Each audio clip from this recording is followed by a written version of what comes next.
আজকে আমি আপনাদেরকে দেখাবো আমাদের সস্তা এগ্রো ফার্মের আমাদের যে গরুর জন্য যে আমরা খাবারগুলো তৈরি করেছিলাম, আসলে এই খাবারগুলোর মধ্যে কি কি উপাদান থাকছে সেই বিষয়গুলো আমি আপনাদেরকে জানাবো এবং কিভাবে প্রসেসগুলো করা হয় সেইগুলোও আমি আপনাদেরকে বলবো। তো ভিডিওটি না টেনে সাথেই থাকুন। তো সকাল সকাল আমরা চলে গেলাম আমাদের যে গরুর খাবারগুলো আমরা আগের দিন মিশিয়ে রেখেছিলাম, এই খাবারগুলো নিয়ে মূলত আমরা আমাদের পার্শ্ববর্তী বাজারে যে কারখানা আছে, মিল আছে, এখানে আমরা চলে গিয়েছি তো আমাদের এই খাবারগুলো ভাঙানোর জন্য। তো এই খাবারগুলোর মধ্যে কি কি থাকছে সেইগুলো আমি আপনাদেরকে বলি, যারা ভিডিওটি দেখছেন দেখতে থাকুন।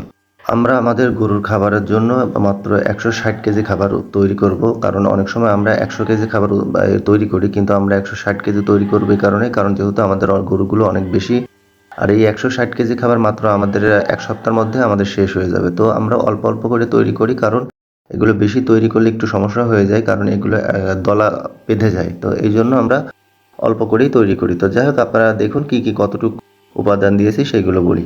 ভুট্টা দিয়েছি আমরা মাত্র 60 কেজি ভুট্টা দিয়েছি। গম দিয়েছি এর মধ্যে 40 কেজি, যেহেতু আমরা গমের ভুসি খাওয়াই একটু কম, আমরা গম দিয়েছি। আর গম দিলে পরে এমনি গমের ভুসি কম লাগে, এই জন্য আমরা গম দিয়েছি 40 কেজি। খেসারি দিয়েছি, খেসারি যেগুলো আমরা ডাউল খাই, মূলত এই ধরনের খেসারি, একটু নর্মাল খেসারি, এগুলো দিয়েছি আমরা 30 কেজি।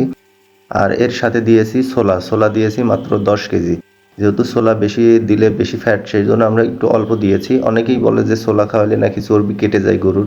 এই কথাগুলো মূলত আমার না, আমাদের এলাকার অনেকেই বলেন যারা গরু লালন পালন করেন, যে ছোলা বেশি খাওয়াইলে চর্বি থাকে গরুর, এই চর্বিগুলো কেটে যায় বা গলে যায়। আসলে এগুলো আমি বিশ্বাস করি না, এগুলো কুসংস্কার। কারণ পুষ্টি বা দানাদার খাবারগুলো যেগুলো দিব, এগুলো গরুর শরীরে একবার লেগে গেলে এগুলো আর কাটার কোনো সিস্টেম থাকে না। তার পরবর্তীতে আমরা ধান দিয়েছি মাত্র 20 কেজি। আর ধান 20 কেজি দিয়েছি এই কারণেই, আমরা আলাদাভাবে ধানের যেমন থাকে, খুদ থাকে, এই খুদগুলো আমরা আলাদাভাবে রান্না করে গরুকে খাওয়াই না, কারণ আমরা ধান এর সাথে ভাঙিয়ে খাওয়াই।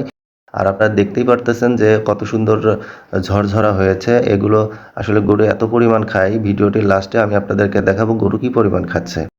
তো যাই হোক, এইভাবে তৈরি করেছি মাত্র আমরা 160 কেজি খাবার। আর যেহেতু এখন বৃষ্টি বাদলের দিন, এগুলো বেশি করে বানায় রেখে যখন আমরা রেখে দিব, তখন এগুলো যেহেতু মেশিন থেকে বের হয়, তখন প্রচণ্ড গরম থাকে। আর এই গরমটা গরম সহ বস্তাবন্দি করে রাখলে এগুলো দলা হয়ে যায় বা শক্ত হয়ে যায়। এই জন্য আমরা অল্প অল্প করে এগুলো তৈরি করি, আর এগুলো আস্তে আস্তে খাওয়াইয়ে ফেলি। এবং যখন এগুলো টাটকা টাটকাই খাওয়ানো হয় বা বানানোর সাথে সাথে এগুলো খাওয়ানো হয়, গরু এগুলো প্রচুর পরিমাণ খেতে থাকে। এগুলো খাওয়া খুবই উপকারী, আপনারা চাইলে চেষ্টা করে দেখতে পারেন। পরবর্তীতে আমরা এই খাবারগুলো ভাঙিয়ে নেওয়ার পরে আমরা প্রতি বস্তায় 40 কেজি করে, অর্থাৎ আমাদের এলাকাতে বলে 1 মণ, আমরা 1 মণ করে খাবার প্রতি বস্তাবন্দি করে রেখে দিয়েছি, যাতে আমাদের বুঝতে সুবিধা হয় যে আমরা কতটুকু করে খাবার রানিং রাখবো।